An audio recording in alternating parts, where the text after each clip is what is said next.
Assalamualaikum warahmatullahi wabarakatuh. Perkenalkan, nama saya Amin Nasirin, NIM 117240776, jurusan Hukum Keluarga Islam 97 kelas B.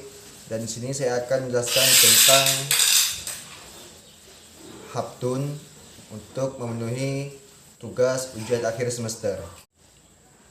Baik, saya menjelaskan tentang putusan dan peraturan.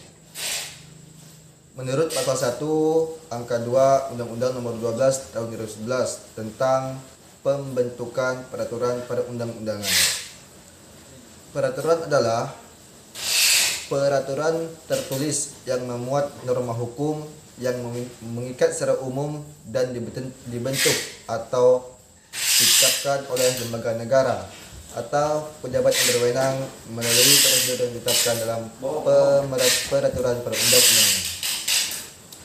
Sedangkan mengenai penggunaan istilah keputusan, menurut buku Perihal Undang-Undang karangan Jimli Asidiki halaman 9, keputusan adalah sesuatu yang mengikat secara hukum bagi subjek-subjek hukum yang terkait dengan keputusan-keputusan. Keputusan bersifat umum biasanya bersifat mengatur, bersifat individual dan konkret, dapat merupakan keputusan bersifat atau berisi penetapan administrasi ataupun keputusan berupa vonis hakim yang lazimnya disebut dengan istilah putusan.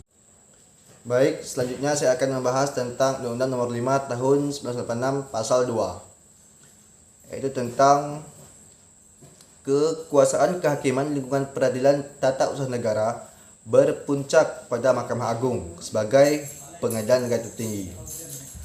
Pengadilan tata usaha negara berkedudukan di Kota Madya atau ibu kota kabupaten dan daerah hukumnya meliputi wilayah Kota Madya atau kabupaten. Baik, selanjutnya saya akan membahas tentang asas-asas peradilan tata usaha negara.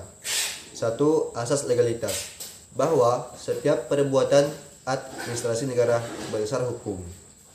2. Asas tidak boleh menyalahgunakan wewenang.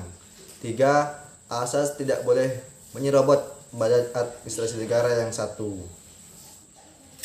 4. Asas kesamaan hak bagi setiap penduduk atau asas non-diskriminatif. 5. Asas upaya memaksa atau bersaksi sebagai jaminan bagi pejabat hukum dan negara. 6. Asas kebebasan, yaitu badan-badan administrasi negara diberikan kebebasan dalam menyelesaikan masalah yang menyangkut kepentingan umum.